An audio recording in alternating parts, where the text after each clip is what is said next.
Love and Hostages is the story of Michael and Ava, two strangers who just happened to meet at a bar one night. At the lowest point in their lives, have a few too many, wake up in the same bed the next morning. With no recollection of what happened the night before, and they can't escape. Because there's a police lockdown in the building. So the story jumps back and forth, not only talking about the evolution of Michael and Ava's relationship inside the apartment, but we actually go back to the bar, how they met, what happened, what's going on in the building, and does it have anything to do with them. It's unique because you meet the people twice. You meet them in different situations, in a situation out of fear and disorientation, but then you get to meet their story when they were civilized to each other, when they actually found each other attractive. So understanding that these two stories are the same story told in different ways. Michael and Ava are two characters who really represent us, regular people. And when Javier and I met, one thing that we had in common is we both wanted to tell stories about normal people who face extraordinary situations. And that's what Michael and Ava really represent. They represent people who don't know that love is staring at them right in the face, even during the darkest times of their lives. Being at that bar last night was the last thing I wanted to do. Yeah? Yeah. Well, that makes two of us.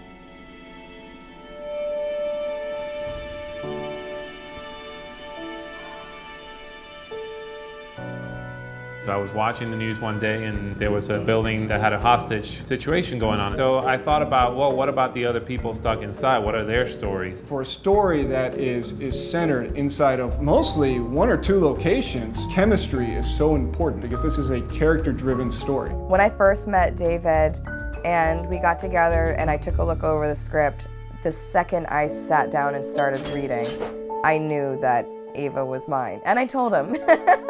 This all started for me when I reached out to David Vargas, who was the director of the film, and let him know that I had interest in auditioning for Michael. And as soon as I walk up the stairs and look into the room, I see Natalie Stavola, who's obviously a very pretty girl. But I would say that it all began as soon as I sat down on the couch. He sat down with Natalie, and the connection was instantaneous. And to me, that relationship, that energy, that fire was so much more important than what was actually on that paper. I already knew that I wanted to cast him before he even read one line. We wanted to make something that was just not stuck in the apartment. It was three-dimensional, it was different locations, and something that was bigger than just these two characters trapped. We managed to create a whole world that these people lived in from the moment they meet at the bar to the moment they're stuck in the apartment. The apartment was structured out perfectly, geographically, in terms of space, because there is a visual sense of separation between these characters, whether it's the hallway or a window in the kitchen or the couch or the bed.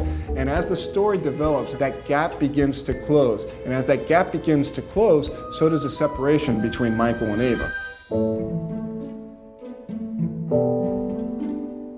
The main theme for Love and Hostages is actually a rather simple motif which lends itself very well to different types of situations, whether it's the discovery of a flashback or of the love connection growing stronger. I think that it is very atmospheric in nature, but it still has that melody that you'll hopefully leave humming in the theaters. Writing has always been my thing. It's been what I wanted to do since the 4th grade. You wanted to be a Las Vegas showgirl, but you don't see me in pasties and tassels. I wanted to be a ballerina, you twat, and I'm not competing with you. Ava Pierce is a very complex woman. She struggles with, letting go and opening up and really being vulnerable. We find out a lot through her parents and her sister and with her relationship with Michael that she just needs love, like we all do. When we meet Michael Schultz for the first time in the film, he's wounded. Someone who's just had his heart broken pretty badly. Michael and Ava, it's basically like two trains colliding. When the audience first sees us together, they're gonna think, wow, this isn't gonna end pretty. And what we find in the story is that Michael and Ava have a little more in common than they think. My character's name is Jackie. She's like vixen type of girl. That girl that you love to hate. It's kind of that narcissistic, opportunist type of woman. When she wants something, she goes after it. You can knock over an old woman and be like, you were in my way. Yeah, sorry. Jill is really funny. I know that we needed a very strong actor to come bring this Jackie person to life. I mean, Jackie is not a simple character by any means. Our scenes together, it was a major turning point in the film. She just like Natalie had done her homework and worked really hard to breathe life into that character. I don't want women to hate me. I want women to love to hate me. I want to be the bitch that they go, oh my God, she was such a bitch. We love her.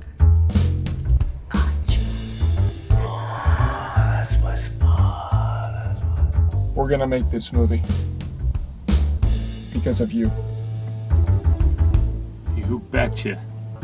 I really feel that the challenging part of this whole process was just getting started, deciding that we were going to do this, and then what is it that we need to do it. So we wanted to go into Kickstarter knowing that it was going to be a real thing. We wanted for them to put money because they wanted to see the film the same way we want to see the film. Because David and I have worked in the industry for so many years now, we had a lot of people who had invested in our career. They saw that project and understood that we wanted to do something special. It was a process of reaching out to everybody that Javier and I had ever met in life and emailing people that I had no clue who they were or how I was connected to them, but I just needed to let them know that I was going to make a movie. Our first thing was to make it so that people would be interested in our film, and not just the story, but us.